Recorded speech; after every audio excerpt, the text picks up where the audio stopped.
It's Lancaster Woodturners Coffee Hour on Zoom for August 31st, 2023. This is number 166 in the series. My name's John Kelsey. I'll be your moderator as usual. I see some guys with their hands up, and we're going to roll around to you. But this morning, I thought I'd I'll do a special event. I don't know if it's going to be a treat or not. My state of my shop reflects my state of mind. And this summer, for whatever reason, I was impelled to tidy up and clean up and sweep up and put things away and find new places for things. And the shop is at the most orderly state it's been in since I moved into this house. So before it sinks back into disorder, I thought I might show you my shop. So I'm going to take a few minutes to do that. I'm set up on another camera, and it's going to take me a second to get over to the other camera and get the audio so it's not a miss. So I'm hoping that's all right with everybody. Great. See a small gallery view here. Let me see what I have to do. I'm standing right now at my drawing board, which you'll see in a minute. So the shop is behind me. Hey, John, I spotlighted you. Yes, I see you doing that, and I appreciate you doing it. And I'm going to switch to the other camera now because it's on a tripod that I can pivot around on. But all right, this is okay. So now I got my phone on a tripod, and I'm going to start over here, looking over at where the stairs come down into the shop from the far side of the house. And in front of it there, you can see my little jointer, which is on wheels, rolls out. So there's a rack of wood up there on the wall there. I've kind of put a lot of wood racks. There's a lot of turning blanks up there. In fact, that's mostly turning blanks, and there's some jigs up on top. I've found that all the jigs I make, I never use. So they're but I can't throw them away either. And then in front of that is my chop saw stand. I don't have a table saw. I organized my shop 20 years ago to get rid of the table saw in the middle of the shop and put the lathe into the middle of the shop because the table saw was just a place that clutter piled up, and I used it very rarely. So now if I have to break down plywood, I put it on sawhorses and go at it with a contractor saw or a jigsaw. And I can get out pretty far with this. This is a 12-inch DeWalt sliding arm chop saw. It does a pretty good job for making us. Then next to the chop saw over there along the long wall is my bandsaw, which is on wheels and rolls out. And the blue ball you see is a tennis ball on the end, or a foam ball on the end of the measuring rail there, so I don't tear my kidney out by backing into it. And behind it there is my finishing lathe, my old Bridgewood lathe with one of those Be-All systems on it. And behind it, you can see that black square on the wall is a floor mat screwed to the shelf up there so that when a piece flips out of my hand, it mostly catches them. So they don't go flying around and hit the wall. And, I'm getting fairly good with the polishing wheels, but I still flip pieces every now and again and they go flying. Up on top there is another wood rack. I put that up recently. It's got some Osage and some cherry that Ziegler and I bought at the auction not long ago. And then there's my dust machine. That's a jet that I bought from Angelo a bunch of years ago. It's all kind of taped together, and I really need to invest in a new one. But behind it, there's a bunch of the kinds of finishes you can apply on the lathe.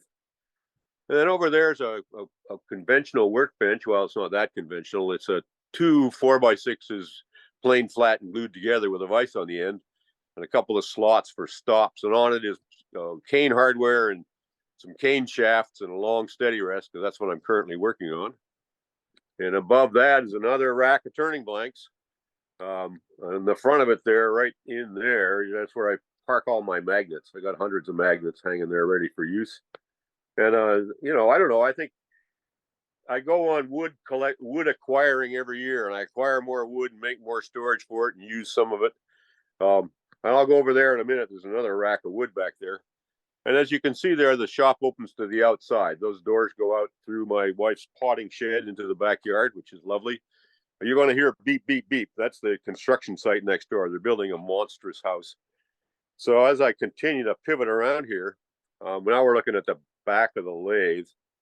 I got my dust machine hooked crosses the floor. It should go over the ceiling, but I haven't got that done yet. And it goes through a stanchion into one of those vortex hoods on the lathe, which we'll get to in a minute. Over here behind me at the lathe are my tool cabinets. These were upper kitchen cabinets I made many years ago in a house in Connecticut. They have tambour doors, and I'm going to go open them in a minute. they were upper cabinets. I'm a bald guy, and I just decided I was not going to stand my bald head up into an open cabinet door ever again. So I made sliding doors for the uppers and timbre doors, so there was never anything projecting to bang my foolish head on. Then when I sold the house, I liked the cabinets so much, I took them with me, and I had to remake the kitchen. You know, I had to leave a kitchen in the house. So that's the history of those cabinets. I'm pivoting around in a circle on this tripod. So next is, you can see my tool cabinet and my other toolbox, which I'll show you in a minute. And over behind it, the drill press. Over there, sanders. And then over there, the drawing board where my computer is that's running this meeting with a gray seamless coming down, because that's where I do photography.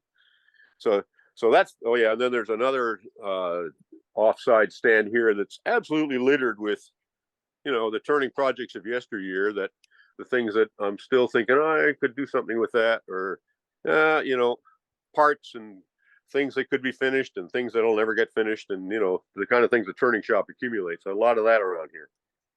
And a water jug and a box of Kleenex and some magnets and an electrical thing and some bandsaw stuff, you know, shop detritus. These doors over here, this was a specimen cabinet from an auction. So they open into trays like flat files. And that's where I keep collections of stuff and old drawing paper and graph paper and all that kind of stuff. And in front of there, of course, is the ugliest stool in the world, as Mike Peace called it one time. And I think he's probably right. And a beat up old chair. This here, this is a tool tray. The top of it is, are you guys still there? Somebody say something. Yeah. We're here. Okay. This was what was called a type turtle in the old days of newspapers. They would make up a full daily newspaper page on top of this steel or iron top table with an open bottom, and it's on wheels so they can roll it around, a very heavy thing. So when the newspapers went out of the lead type business, I picked this up, 1975 maybe. And then I made drawers that open both ways for, you know, pliers and wrenches and taps and dies and rasps and every other, the kind of stuff that every shop has to have. And then behind it there, I have this phone on a tripod with a battery taped to it. Behind there is my tool cabinet, my turning tool cabinet, which I've made videos of, so some of you might have probably seen that. It has a lot of, here's the discs for measuring turning blanks, tailstock stuff, scrapers, more stuff, specialty turning tools, more turning tools and sanding stuff, and steel blanks, chucks, and gouges, and skews, and scrapers, or skews and parting tools. John, how many square feet do you have in your shop? Well, it's the whole size of the house, so it's 30 by 40, and I'm in half of it right now. So I'm using half of it over here. My wife has a chunk over at the other end. The other side is a hardware store, which I'll give you a quickie look at in a couple of minutes. So I'm probably using 1,000 square feet of the 1,200 that are available. Maybe 900 of the 1,200. In where I'm standing right now, then, is about 15 by 40. Yeah, that's the shape of the space I'm in right now. The best shop I ever had was a 3-car garage. That was a wonderful shop, but I don't have that anymore. So these tool cabinets, let me see. I'm just going to see if I can get a view that makes any sense here. And I'll give you a quick opening of them. This is where Toshio would say, oh yeah, it's the underwear doors for sure. Let me a little further back here. Yeah. Down below, down here, these are just panels I had around from busted furniture yesteryear, just to keep the chips out. Back in here is all power tools and, you know, the kinds of things that plug in. Every kind. I mean, I have every tool that man ever made, except the ones my grandchildren have already hooked off. And then this is planes. This is a knife box. And then these are all the planes that I use. And then these are the planes I use rarely. Up top there are the planes I never use. But I use these guys. I use this thing to make grooves. I can't stand routers. I never got on with routers. So when I need to make grooves, I pull out an old Stanley number 45 and plow them.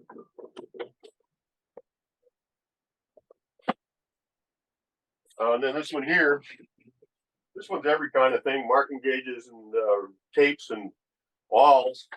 Can you guys see this? Somebody say yes or no. No. Yes. Yes, we're seeing that. Hammers, ditzy little tools, nail sets, needles, little wee knives, tweezers, glass cutters, compasses with knife blades in them, measuring tools, or first one tray of measuring tools. I like a lot of these. I use these calipers all the time. I like the plastic one. I have a really good one here. I have a metric set up here that I got from a Russian guy. Center finders.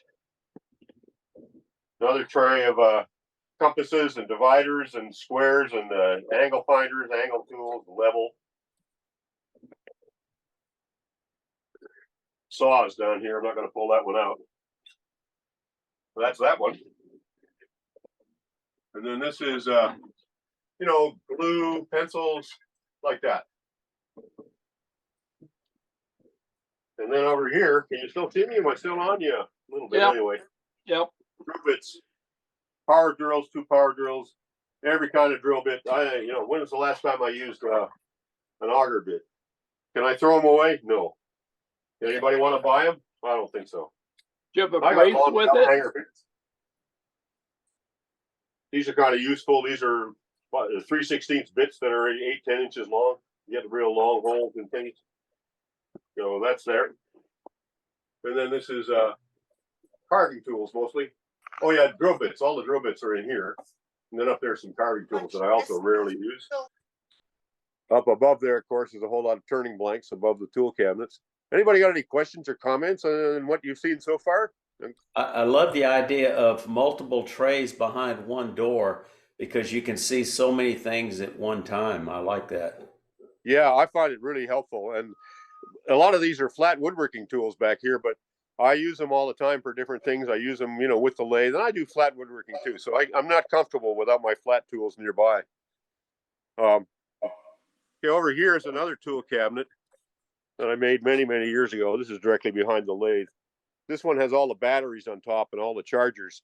But I'm really feeling, after Rick Adkins told us about the battery that went off in his pocket and gave him burns to the bone in his leg, I'm thinking these need to be in a metal case. So I'm kind of trying to figure out how to handle lithium-ion batteries and the risks that they pose. Beside it, there is a tall rack screwed onto the back of my grinder. That's all rolls of Abernet paper, 80 grit up to 400. So that's what I use. This is my grinder setup over here. My next step is to install a really good light over the grinder. Right now, I wear a headlamp when I need to grind. I got 2 CBN wheels on this machine. There. There's an 80 and I don't know. No, there's a medium and a fine. I don't know how fine they are. But those are my main sharpening tools. Down below that is a cabinet full of chucks and more grinder stuff. Then over there beside it, there is a cabinet full of sandpaper and another grinder, my old grinder with the coarse wheels on it. And there's my wife going through the shop and waving her arms to say hi. She's going out to her potting shed. There's a pile of flat lumber that she uses to pile stuff on, and I pull boards off on. There's the cat too. Mr. Cat says hi. That's a big cat. He's about 14 pounds. Yeah, he's a great cat. We love him. This is my hardware store. This is on the other side of the 30 by 40 space. Finishes over here. I need a metal finish cabinet, but I keep them all isolated here anyway. And then a whole lot of trays of nuts and bolts and the 2 LED lights that I'm about to put up. And this is my fume hood, little fume hood that I got from, bought that from Angelo as well. That lets me vent finishes to the outside, so I don't have to breathe that stuff. I can spray in there. In front of it is parked my rolling cart that I used when I was trying to do a rolling cart video. I still find that pretty handy. It's a transport chair with a mounted with a. The screen is frozen. I think he's got bandwidth issues going on. There he comes. John, we're I losing gotta, you. yeah, well, it should stabilize now. Okay. No. It is definitely stabilized. Yeah, it's frozen. Can you hear me now? I can hear you now. You can. Okay. Hey, John, how many years have you been in that shop? 2014, 9 years. 9 years. But I moved from another shop I'd been in since 2008. And the first thing I did when we bought the house was move the shop because I need the shop to work on the house.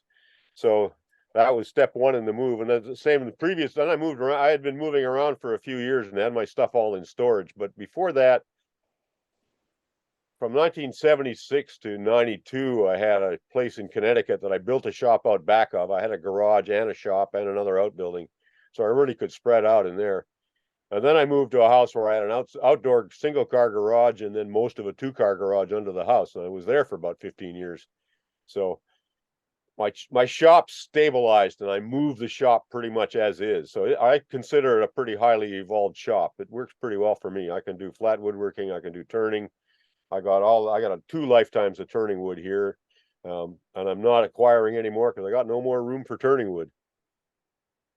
John, how do you remember where all that stuff is? Even you have no labels on drawers. Do you just know from experience?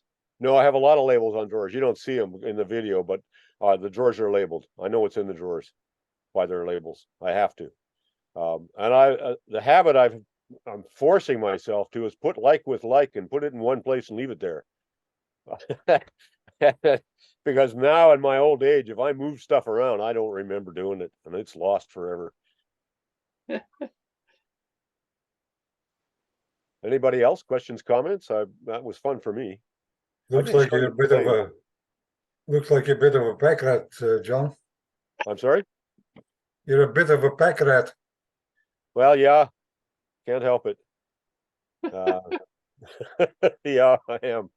I didn't even show you the lathe. I have a robust Scout that's in the middle of the shop. So that's the lathe I do all my turning on now. It has a bed extension on both ends. So I buy a lot of stuff thinking, one day maybe I'll use that, and that day never comes. yeah, I've helped the guys close down their shops, and I'll take those, and yeah, I'll buy that from you, and I can use this someday. And then you go buy hardware, you need one screw, so you buy a box. Now I have and it's crazy. I mean, I'm a mile and a half from a Lowe's store. I can go buy any hardware I want in 20 minutes. But I still have a full hardware store here. Hey, John, one of the things you showed when you were opening your drawers was your calipers and such. Where do you get a caliper that doesn't have the knife edge jaws? I had 3 digital calipers, and they all have knife edge. The lead 3/8 of an inch of the jaws has been ground to an edge, so you can measure, I guess, like threads or whatever. Yeah. But it makes it difficult to if you're turning like a 2-inch tenon. The sharp edges of those jaws fools you, and you think you're at size, and you're actually cutting a fine groove in your tenon. For that, I use those general style calipers, and Sears used to make a nice set, and they turn up used. I'll go grab one right now. Vernier calipers. Yeah. Well, Mike, I just Take the points off. The Vernier caliper I could find was from Highland Woodworking, and You bought a nice one. Then you need to get a cheaper one. This is an old Sears. The only one they sell, and it is definitely a cheaper one. It's like stamped out of sheet metal. Okay. And it has, unfortunately, the Vernier is, the main divisions are 1/8 of an inch, and then the Vernier is divided into 8. And so you have to convert. I'm not good at converting. Like if I bring it on out to 1 7/8, and then I slide it over to the, say, 5th division, so I got 5/64 to add to 1 7/8. And I don't know why they aren't made digital. I mean, on a 1 to 10 base. I don't can't know find- if you're going to get that detailed, then you need to get you one with a battery in it and a digital readout. I find this to be the best tool for parting to diameter. This is an old Sears Craftsman, and it works pretty good. It's smooth. The Vernier works. I understand your issue with the conversion, but it's not that difficult, really. And most of the time, I'm matching size to size. I don't care how big it is. I want it to be the same size as the other one. So, so I can lock this and then come in from behind with it while I'm parting. And as it just clicks over, I'm to dimension. Can I make a suggestion there, John? Yeah. With that Vernier, if you hold it up again, please, in front of you, you see the two inside points? Yep. No, at the bottom. Yep. There. If you just round those slightly, you will find that it's much easier to go onto your wood. You will not dig in. They are a little bit rounded for that reason. Yeah, tiny little bit rounded. Yeah, and they just rounded on there. just slip right over. Yeah. Yeah, You I can't can have see it that part- from here. Yeah, Barry, I agree with Mike, though. The digital ones are not all that expensive and will convert from inches to millimeters to fractional inches with a push of a button. If that's what you want, that's not a big deal. And I the have other them. thing I like about them, if you're trying to measure something and add something a little bit more to it, is you can zero them out and then just add that dimension, and you don't have to do any math at all, which is just wonderful. Like if you're doing a threaded box and you're trying to add some dimension for the base after measuring the female recess, you measure the female recess, hit the 0 button, and then add whatever your factor is, and it's just they're nice for that. The other thing you might do, Barry, for your problem, this one here is a Russian caliper. These are square out here. These are sharp in millimeters and hundredths of a millimeter. So that's another way of going at it. And you probably think in metric from your science background. I don't know, but anyway, this is a really nice piece that resolves a lot of those issues. Yeah. Yeah, the first one you showed, John, that's a nice version of what I received when I ordered from the newer when ones I bought from Woodcraft, and from Highland, they gave me a full refund without sending it back. It had been on sale from whatever price to $4.95, so I knew it was not going to be high quality, but it was. If you were to take what you have in your hands and make it out of stamped metal with no overlaying parts. I have it. I have them. I've been suckered into buying them. They're junk, but you can find these in used tool sales. That's where I picked these up. I've got about 3 or 4 of these.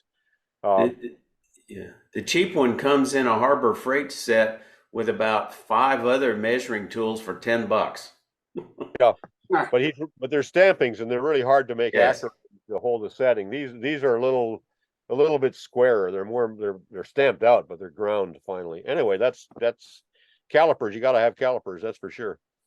Barry, one of the things the other day I was trying to measure the depth between beads, and my calipers they were ground, but they weren't ground enough to let me get to the very bottom of that groove between the beads.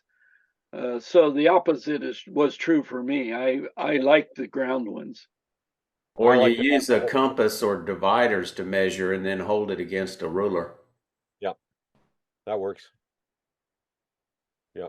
You always tie a string around it and divide by pi too, but that's more trouble than anybody That's wants too much work, John. That's too much work. Too much brain work. Okay, that's my shop tour. You're probably never going to see it as neat and tidy as that again. Well, maybe you will. Maybe I'm in a calmer state of mind than I've been in for years. So, hey, John, I know it may be a wife issue, but why don't you get that dust collector out of the shop and move it out to the potting shed? She's probably not in there that often. she won't give me the space. I've been negotiating on that for a while. Well, then put it out underneath the deck there. You have a little space there. Not high enough. No, what I'm going to do is buy. It's beat, and it doesn't work as well as it needs to anymore. So I'm going to buy. There's newer units that are a lot quieter. I'm going to find one of those the next time I have $3,000 to throw into the shop, which, whenever that is. Yeah, but you're right. It's I've wanted it outside. That's where it belongs. I've had it outside at other locations. And one more comment. When all those odd pieces you say you'll get back to sometime, you need a teacher friend or a daughter like mine who's an art teacher or a granddaughter who comes in my shop and raids all those pieces. That kind of clears some of the stuff out. When my grandchildren were little, I kept tubs of broken pieces, turn little bits, stubs, any damn thing, and they would glue them onto pieces of wood and make castles out of them. You know, yeah, that was a lot of fun. I used to do that, and I got a 3-year-old coming to visit soon, so I might give her some of these to play with. Give them a tub of glue and a piece of wood, and away they go. Speaking of glue, somebody mentioned quick and thick last week. I guess it was the guy doing that. You were showing the guy doing that so open spaced segment thing.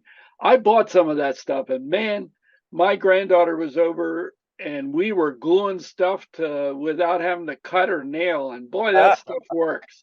I love that stuff. I'll have to get myself some. That's a It's good tip. and it was on the shelf at Lowe's, I think it was. So $5. It wasn't bad. So Good deal. Good idea. Okay, that's enough of me, I guess, for today. Unless yeah, I'm going to go over now. Mike, you got your hand up. Mike, what do you want to tell us about today?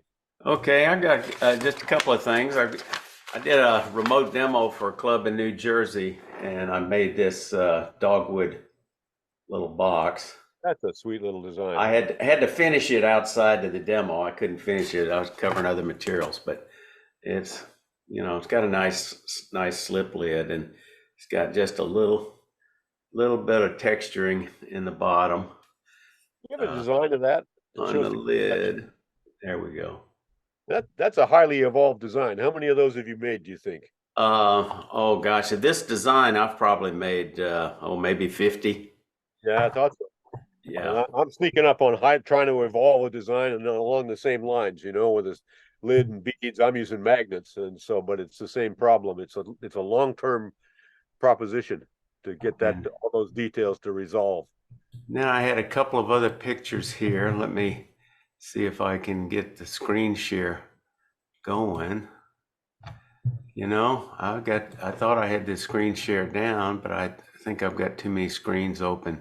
Come back to me. I'm going to go over to Dawn, and then we'll return. Yeah.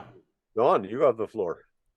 Right. I mentioned making an owl. And I've made it, and I've taken some photographs, and I'd like to try and share screen with you. Right. To go through the series, I have a block of wood, and the owl in its... You got to bring up the first picture. We're still looking at your directory. I just don't understand why this doesn't work. Okay. I'm ready to go back, John. I think I've got it. Go for it, Mike. We're going to go to you now. Go for Mike, and we'll see what happens. Yeah. Am I sharing now? You see 700 uploads. 700 yeah, okay. I'm making a video. I'm celebrating 700 wood turning videos. And so that's my little milestone. And then here's a hollow form I did recently. Can y'all see that one? Not yet. We still got 700 uploads. I haven't run into this before. The screen share is paused. I think you might have to reboot and come in again. Okay, so that the one picture I want to show, I can't get to it, so I'll get to that another time. Okay. Okay, I've got Randy up now. Randy, what do you want to show us? I make pens, and this is one I made last winter. And I have a question for the group. These are both Cocobolo. Okay, hold them up so I we can see. started this last winter, and I don't know that you can see it, but this one is much darker and much redder than this one, which is more brown. That's Cocobolo for you. But no, they're both from the same blank. That's the way that's Cocobolo for you. My question is, does Cocobolo change color with exposure to light, oxygen? It darkens. Some of it darkens. It all darkens, and some of it darkens more than others, and it can be from the same piece of wood. I know because I have a whole lot of Cocobolo that I bought at an auction that I've been working through for years. It mostly goes very dark after a couple of years of exposure to light. Some of it stays orange and yellow bright. And you can usually guess which part of that's going to be, but it almost all darkens up. It just takes time. Okay, because I just finished this one a couple of weeks ago. It's going to Life darken. got away, and I just turned it and I said, "This is the same blank. Why isn't it the same color?" So, okay, that was my question. Well, that's how Cocobolo is. What finish you using, Randy? Super glue. Oh, okay. I thought that's what you were. Yeah. Yeah, I always super glue. Okay. Okay, thank you. Let's see, Kai, what would you like to show us today? Okay, can you hear me now? Yeah. Yes. Yeah, great. I just wanted to add to the discussion about vernier calipers or calipers in general and show some toys that I just picked up from my workshop. So I think that's what Don was talking about, rounding over the tip, yeah, the sharp edges. This is an old one I bought from the flea market. Someone ground off the bits for inside measurement. So I thought doesn't matter. I just round over the these bits and have them for measuring while the lace is running. Yep. Okay, then I have another one. Nice. Big one that is actually used by loggers to measure the diameter of logs. But if you need to measure a large piece and you need these long bits here, then it comes in quite useful. It's not as exact as vernier calipers. Oh, you could make one of those. Yeah, and that's another flea market find. And then one more flea market find. Sometimes you need the vernier calipers big and long. So that's the long version I picked up at a flea market as well. No, those have the same engineer's ends. Those are not sharp, the ends out here. And that's what I was trying to show Barry from this Russian caliper. You've got the same on that one. And this is like an industrial caliper that's not sharp at all. It's exactly for measuring diameters precisely. Yeah. Okay. So that's just what I wanted to show. To add to the discussion about calipers. You have nicer flea markets over there, Kai. Well, I used to go there really often, like every weekend. I don't do it anymore because I have collected too much stuff over the years, and my wife gets a little bit angry if I come with even more stuff. But yeah, if you go there often, you find nice things. You must have. Sorry? Must have very big fleas by the size of those cows. Yeah. Big fleas is right. Barry. They are. Okay. Thanks. Barry. Our club is going to be supporting at a music fest, a mini lathe wood turning for about 5 hours. And I got a question for the general audience there is, I've never done that kind of demonstration before where you're going to have kids and adults, non wood turners. And what do you all recommend for, I was thinking about something that would be high turnover so you could completely make something before you're given 2 or 3 person audience and you can hand it out to them and make another one. Or what kind of projects do you all do at such an event? I know you don't want to turn something that's going to take hours to make or even 15 minutes. Tops work really well. Tops and eggs. Tops, eggs, apples, pears. I think there's too many people answering there. Apples, pears. Yeah. Small spinning tops, eggs. Even making a pen, because a pen can be made in 5 minutes and if your audience is good, they should buy the pen as you finish it. Okay, I have to give a caveat. I'm a slow turner, and without mastery of any given tool, I just worked my way through trial and error on tools. And so, turning a spinning top, I did watch an excellent German turner speaking English on YouTube, and he turned a spinning top and a launcher, and did the whole thing in like 20 minutes, starting with like a 4-inch diameter piece of wood that he just cut on down to a spindle and such. Just make spinning tops. Make them with a gouge and a parting tool. That's all you need. Part them off, color them. 2 inches, maybe 2 inches in diameter, and make it in 2 minutes. Color them with a marker and hand them off. And if you use a chatter, something going on. Hang on. Okay. Somebody's vacuuming their shop. After you showed yours, John, they have to vacuum. So. No, I've got workmen working outside, but the other thing, if you use a chatter tool, it makes a screaming noise that causes attention. It'll bring people into your demonstration.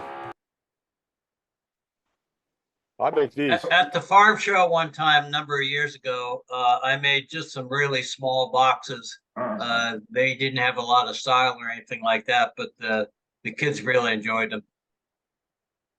I make these. These are tops. You can make this in 2 minutes flat. Colored with a marker down here. The kids love to do that. Just part it off. So you make this. This is the headstock end. Leave it fat. Turn this end. Part down to here and make this end. Part them off. Hand them out. They can spin them on any flat surface. That would be my recommendation. Make them over and over again. You make one of these in 2 minutes flat.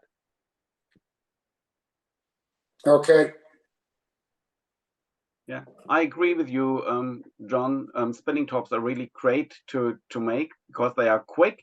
They do something. People love to see when they really work, when you test them out after turning them. Coloring is another thing. You can either, as you said, let the children color the tops themselves, or you can offer them a selection of pens and ask, what colors would you like, or could you help me with the colors? You can burn rings into the spinning tops, and of course you can do decoration with chatter tools and whatever. So spinning tops, are really nice to make, and I demonstrate 4 or 5 times a year at an open air museum, and I always like to make spinning tops and tippy tops and stuff like that. So that is good fun. And then maybe at this time of the year, at least in Germany, the mushroom season has started.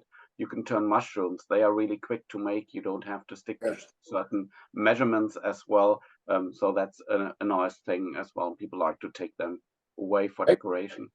You can also make balls and eggs. They can be made very quickly once you get a little practice. Yeah, I was thinking about making little like 3-inch bowls that you can, using a mini lathe, you can handle 3 inches pretty well. And it's too long. It's a longer project. You want a quickie. They're not going to stay with you. I'm sorry. That's the point. You've got to keep them occupied. Keep them interested in what you're doing. Try this, Barry. Try one of each. Try a top, and then try making a little bowl. Do a couple to see how long it takes.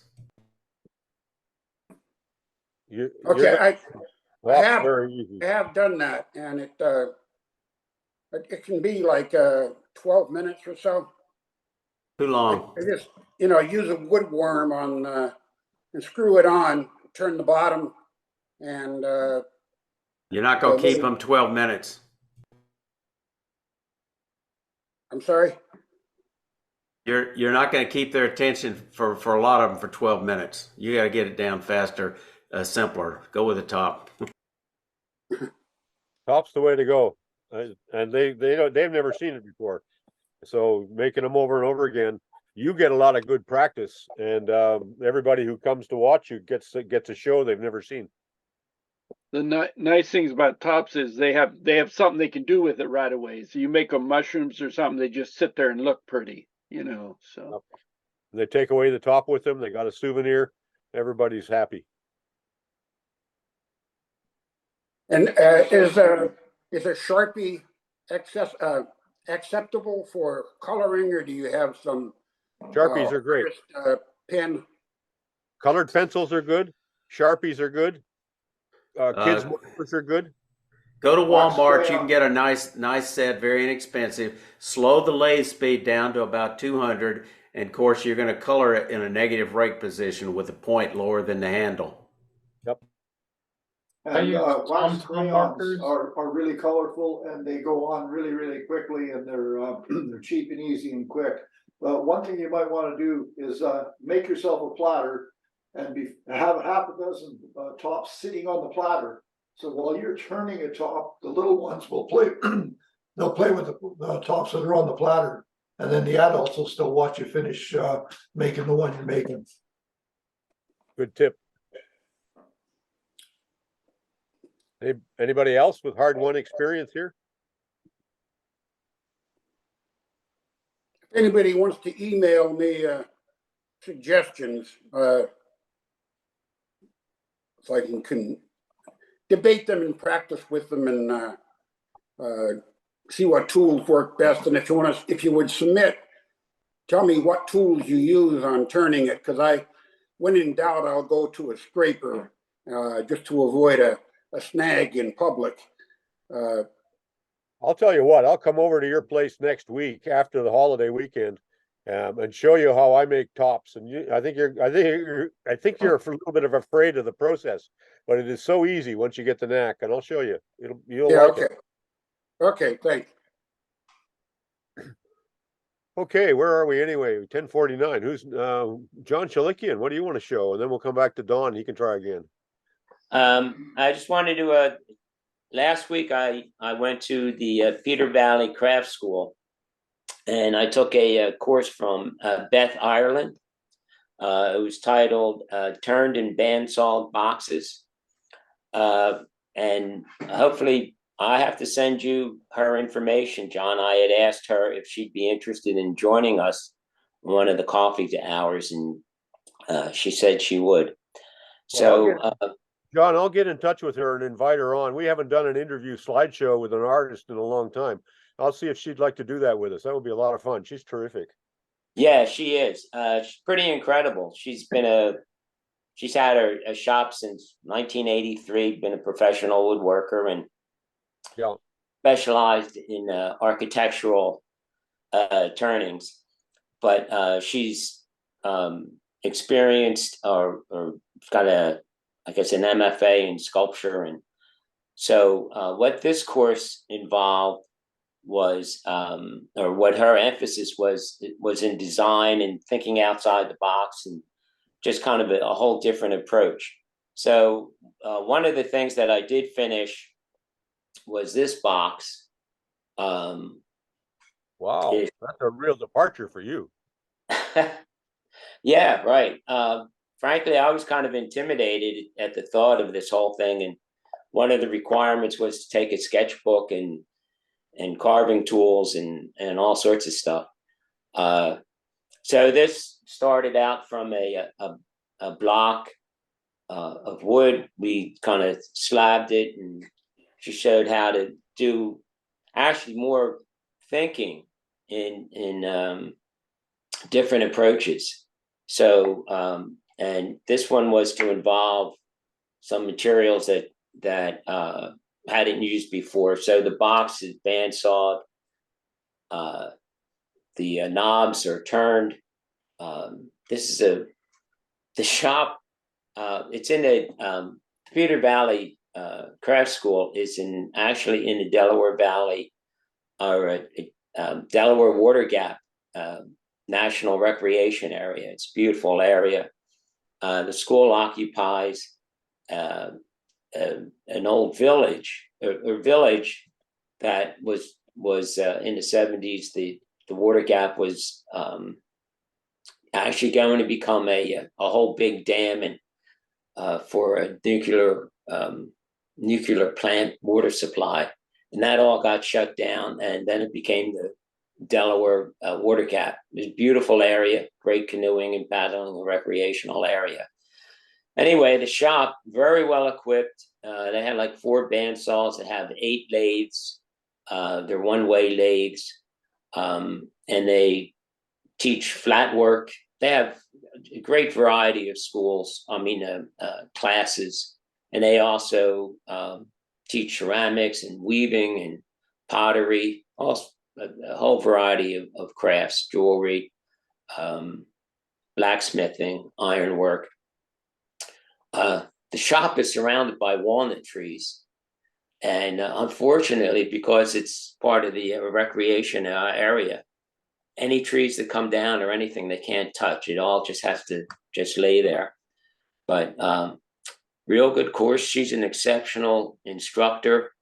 She teaches I think it's a 3-month course up in Maine. I think it's I forget the name of it, the craft school for furniture in Maine. It's the School for Furniture Craftsmanship. That's it. Yes. Anyway, this is one of the things.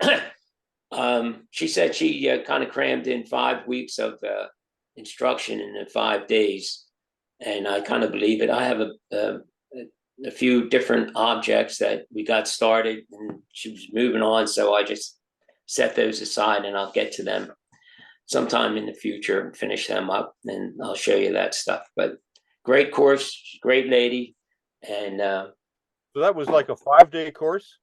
Yes. And what did that cost? The course is around $900. You can live on campus. As I said, it was a village, and they took over these houses and they made them into I guess you call it dormitories or just houses. So did you do that? Did you stay on campus? I stayed on campus. Yeah, probably by the time everything, and it was like $90, I think, for the room. Nice rooms. And they had to have a kitchen. So you can, I would do my own breakfast, but lunch is included. And then they have a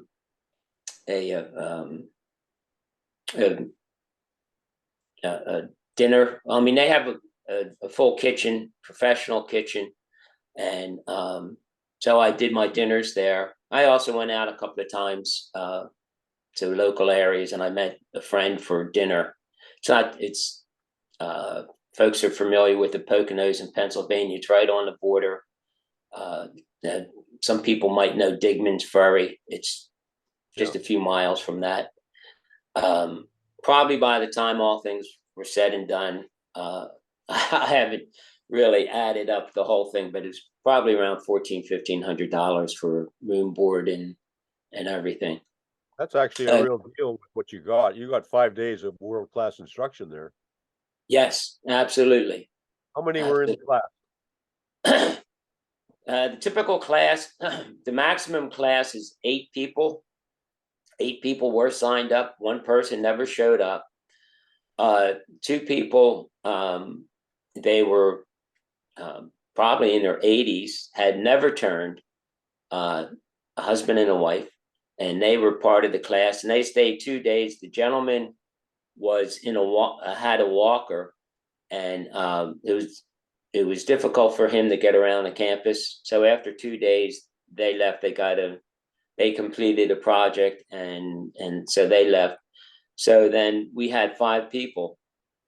Very interesting group. We had a great time. There was 3 people that were staying in the house that I was staying in.